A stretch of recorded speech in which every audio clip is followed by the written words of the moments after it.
Hello అండి, నమస్తే. నేను మీ హరీష్. సో ఫస్ట్ టైం ఒక కొటేషన్ చెప్దాం అనుకుంటున్నాను అండి యూట్యూబ్లో. సో మనము లైఫ్ ఎప్పుడు లాస్ అవుతామనంటే, మనకు బాగా కావాల్సిన వాళ్ళు, బాగా క్లోజ్గా ఉండే వాళ్ళ దగ్గర మనం ఓపెన్గా మాట్లాడతాం చూసినాం, అప్పుడు మన లైఫ్ అనేది లాస్ అవుతాం. అదేంది, మనకు నచ్చిన వాళ్ళ దగ్గర మనము ఫ్రీగా మాట్లాడితే తప్పే ఉంది అది అనుకోవచ్చు.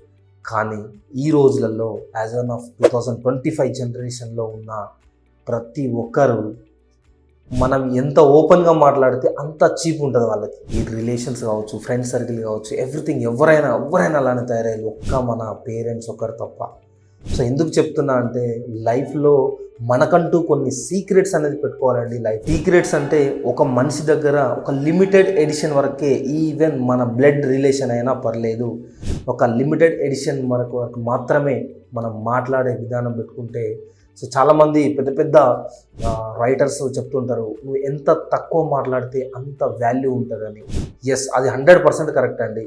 సో మన వాళ్ళ దగ్గర, నువ్వు అన్నోన్ పర్సన్ దగ్గర నువ్వు ఎంత మాట్లాడు హ్యాపీగా ఉంటుంది, చాలా హ్యాపీగా ఉంటుంది, నీకు ఉంటుంది, అతను కూడా పట్టించుకోడు. బట్ మన వాళ్ళు ఎందుకంటే ఎప్పుడు మనకు కనపడుతూ ఉంటారు. సో ఎక్కువ మాట్లాడినావు అనుకో, ఎప్పుడు చూసినా అట్లే మాట్లాడతారు, ఏం మాట్లాడతారు అర్థం కాదు, ఊరుతూనే ఉంటారు. ఒకవేళ మాట్లాడలేదనుకో, ఏం మాట్లాడు, ఎప్పుడు చూడు సైలెంట్గా ఉంటారు అంటారు. సో ఏం మాట్లాడినా కూడా కష్టమవుతుంది. కాబట్టి లిమిటెడ్ ఎడిషన్ వరకు మనకు అవసరం, లేదంటే ఏదన్నా మాట్లాడాలి వర్తబుల్ అనిపించినప్పుడు మాట్లాడండి. And never give suggestion to anyone. అస్సలు సజెస్ట్ చేయకండి.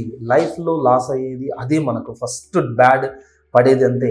ఎందుకంటే ఎప్పుడు కూడా ఒకరికి సజెషన్ చేస్తే 99% నెగిటివ్ తీసుకుంటారు, 1% పాజిటివ్ తీసుకునేటప్పుడు ఉన్నారు. సో ఆ 1% ఎవరో మీకు తెలుసు, వాళ్ళకు మాత్రమే చెప్పాలనుకుంటే చెప్పుకోవచ్చు. సో ఈ కొటేషన్ ఏదైనా మీ లైఫ్లో యూజ్ అవుతుంది అనుకుంటే మన ఛానల్ సబ్స్క్రైబ్ చేయండి. Thank you very much. నేను మీ హరీష్.